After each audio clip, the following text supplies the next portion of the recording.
بسم اللہ الرحمن الرحیم۔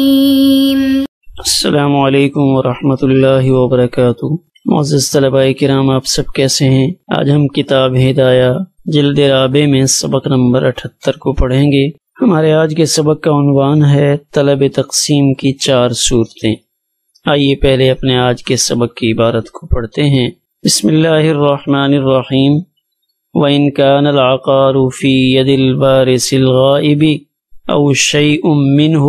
لَمْ يُقْسَمْ وَكَذَا إِذَا كَانَ فِي يَدِ مُودَعِهِ وَكَذَا إِذَا كَانَ فِي يَدِ الصَّغِيرِ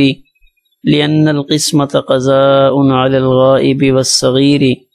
بِاسْتِحْقَاقِ يَدِهِمَا مِنْ غَيْرِ خَصْمٍ حَاضِرٍ عَنْهُمَا وَأَمِينُ الْخَصْمِ لَيْسَ بِخَصْمٍ عَنْهُ فِيمَا يَسْتَحِقُّ عَلَيْهِ والقضاء من غير خصم لا يجوز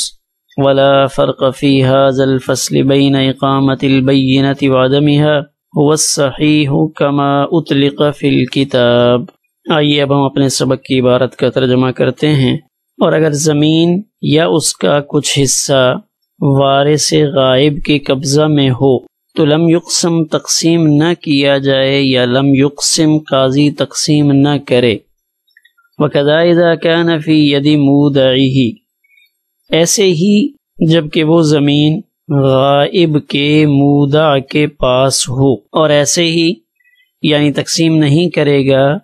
جب نابالغ بچے کے قبضے میں ہو۔ لِأَنَّ الْقِسْمَةَ، اس لیے کہ تقسیم یہ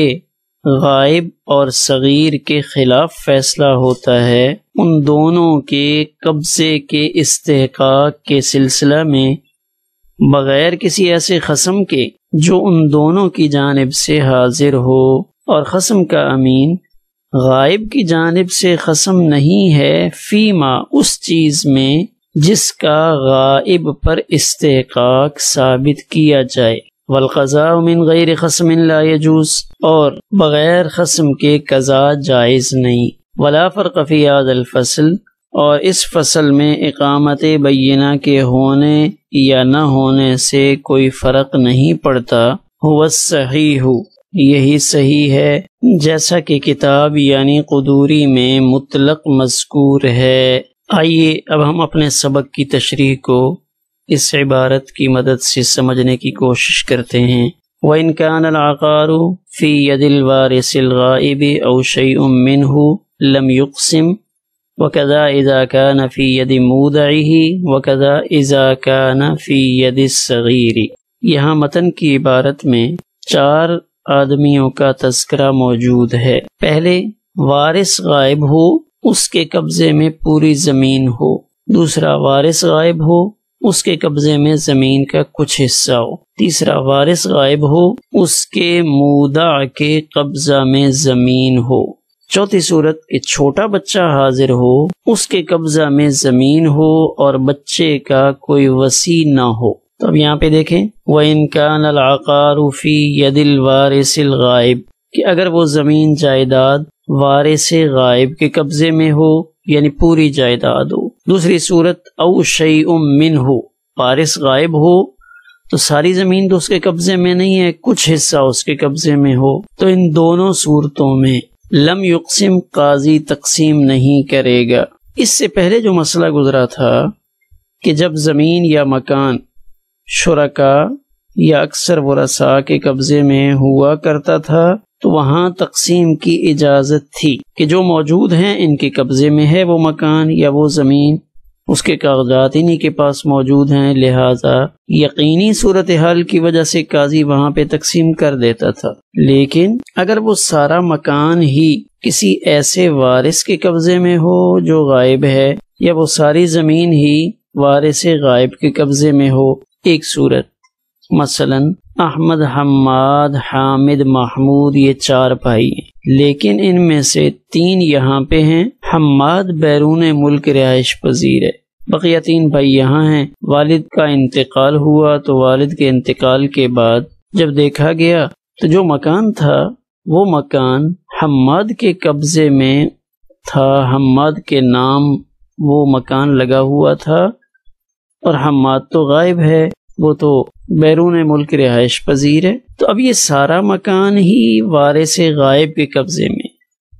دوسری صورت او شیء منہ، کہ وہ جو حماد باہر رہتا ہے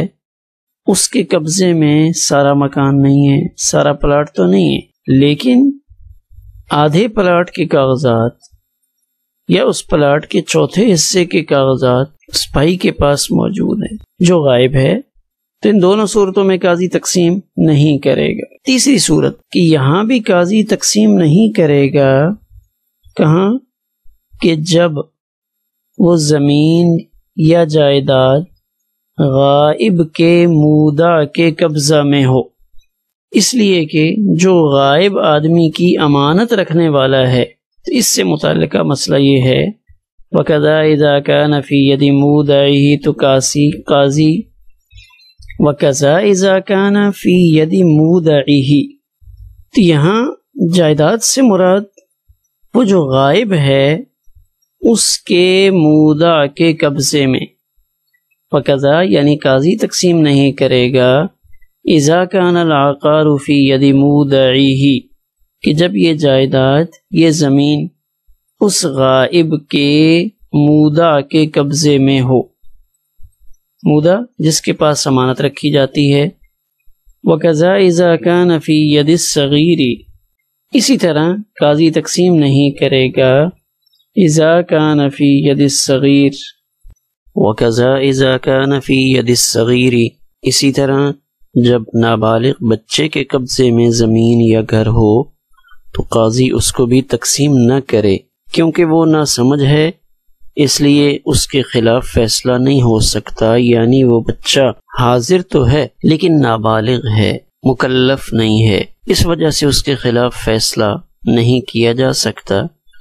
لأن القسمت سے اسمتن کی دلیل پیش کر رہے ہیں کہ ان چاروں صورتوں میں قاضی فیصلہ کیوں نہ کرے۔ لأن القسمت قضاء علی الغائب والصغیر، اس لیے کہ غائب آدمی اور چھوٹا بچہ ان دونوں کا زمین پر قبضہ ہے، تو جب قاضی ان کے خلاف فیصلہ سنائے گا تو اب یہ فیصلہ گویا کہ ان دونوں کے خلاف فیصلہ کرنا ہے کہ ان کا قبضہ ٹھیک نہیں ہے، تو حالانکہ اب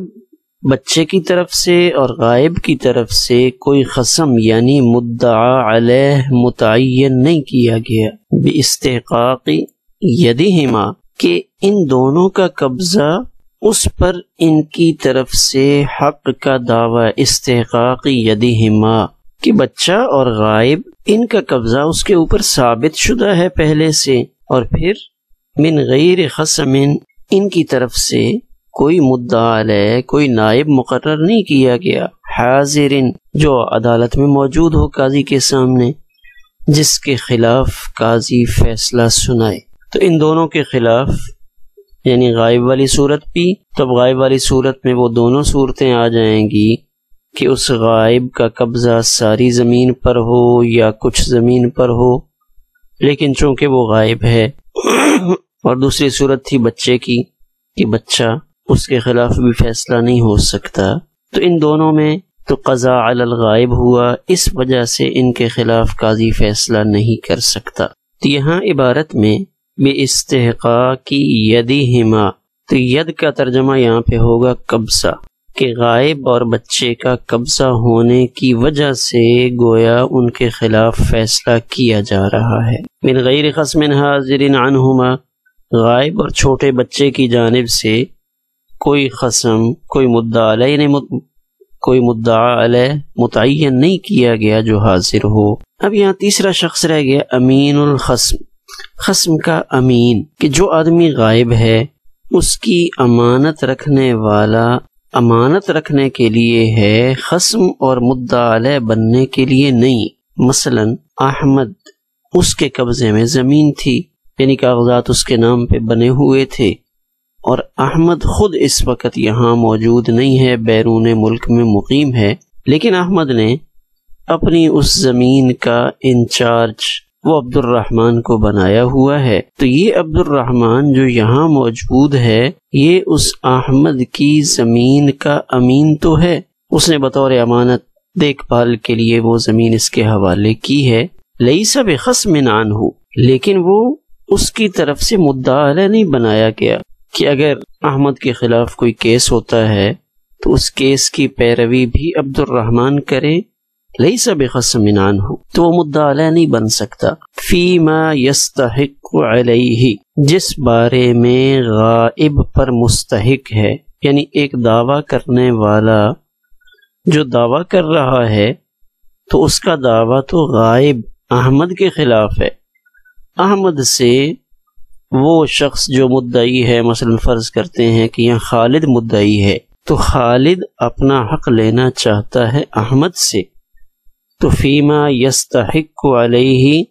جس بارے میں غائب پر اس کا حق ہے، یعنی خالد کا حق اس غائب پر ہے، تو غائب کی زمین تو اس کی امانت رکھنے والے کے قبضے میں، عبد الرحمن نے بطور امانت وہ زمین سنبھال رکھی ہے، وہ عبد الرحمن احمد کی طرف سے مدعا علیہ متعین نہیں کیا گیا۔ لہٰذا یہ وجہ ہے کہ قاضی اگر یہاں فیصلہ سناتا ہے ان چاروں صورتوں میں تو یہ فیصلہ قضاء علی الغائب کہلائے گا، غائب کے خلاف فیصلہ کہلائے گا۔ تو والقضاء من غیر خصم لا یجوز، تو یہ ایک واضح ضابطہ ہے کہ بغیر خصم کے قضاء جائز نہیں ہوتی۔ ولا فرق فی ھذا الفصل، اس فصل میں کوئی فرق نہیں ہے کہ بینہ قائم کیا ہو یا نہ کیا ہو۔ هو الصحیح کما اطلق فی الکتاب،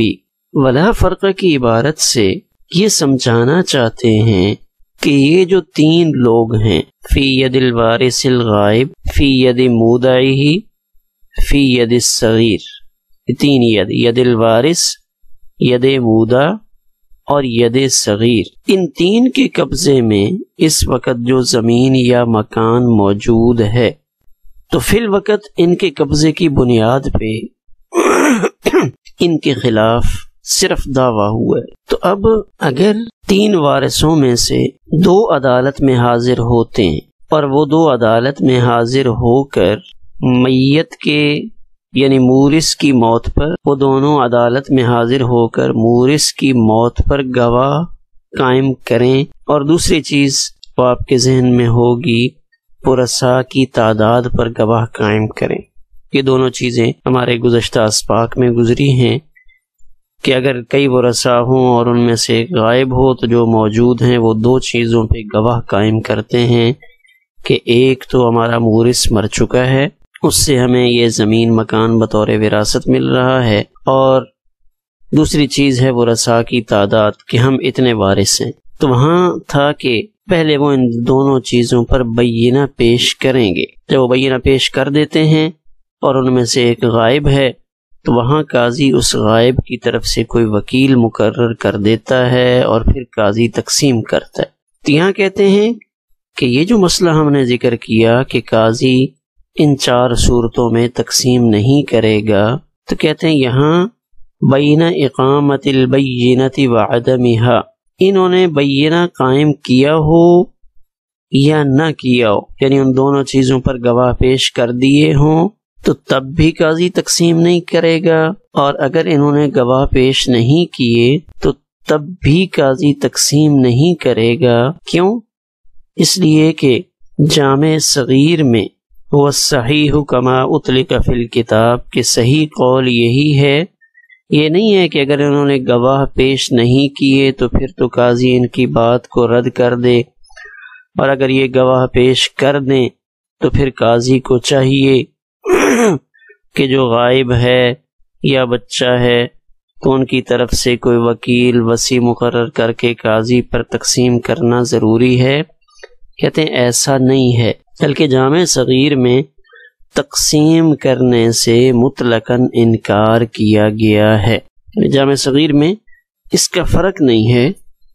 کہ وہ گواہ پیش کریں یا نہ کریں، دونوں صورتوں میں قاضی تقسیم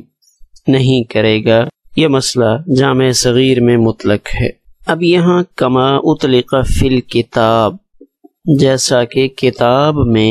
اس مسئلہ کو مطلقاً بیان کیا گیا ہے، تو یہاں اطلق فی الکتاب کتاب سے مراد علامہ عینی کے بقول قال الاطرازی، اطرازی یہ فرماتے ہیں کہ مختصر القدوری مراد ہے۔ کتاب سے مراد یہاں پہ قدوری ہے کہ قدوری میں یہ بات مطلقاً ذکر کی گئی ہے کہ قاضی تقسیم نہیں کرے گا کہ انہوں نے بینہ اور عدم بینہ کے درمیان فرق کو ملحوظ نہیں رکھا۔ دوسرا قول علامہ عینی نے قال الکاکی وقال الکاکی فی الجامع، یعنی ایک قول جامع صغیر سے متعلق ہے کہ جامع صغیر میں اس طرح مسئلہ ذکر کیا گیا ہے،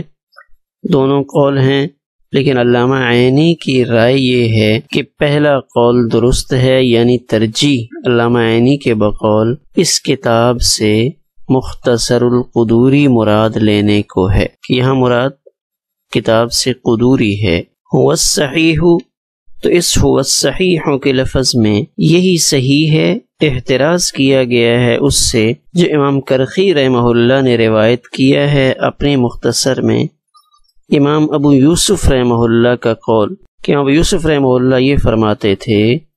کہ اگر گھر غائب کے قبضہ میں ہے یا نابالغ بچے کے قبضے میں ہے، پورا گھر نہ ہو، کچھ حصہ ان کے قبضے میں ہو، تو قاضی تقسیم نہیں کرے گا یہاں تک کہ جو وارث ہیں ان پر گواہ قائم ہو جائیں، یعنی وارثوں پہ اگر گواہ قائم ہو گئے تو پھر تو قاضی تقسیم کر دے گا، لیکن اگر گواہ قائم نہ ہوئے تو پھر قاضی تقسیم نہیں کرے گا۔ یعنی امام کرخی نے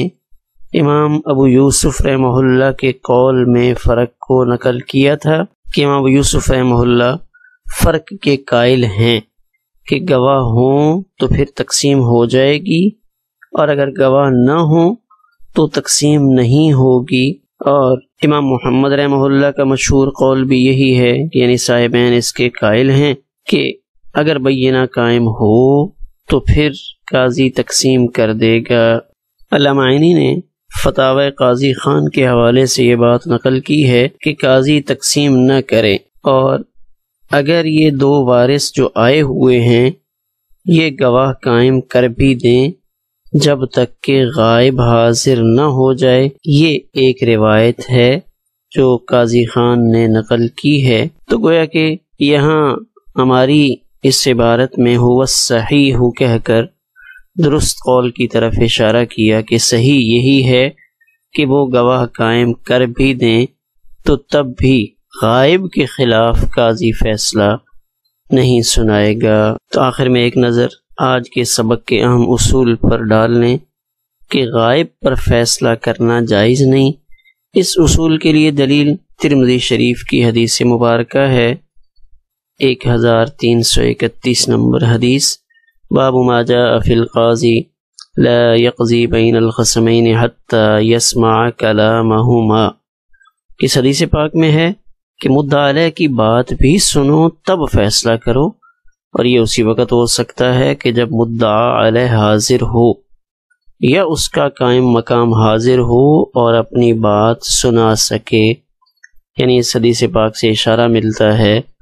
کہ اگر فریقین میں سے ایک حاضر ہے تو پھر قاضی کے لیے فیصلہ کرنا ٹھیک نہیں ہے۔ ہمارا آج کا سبق اسی پر مکمل ہوا۔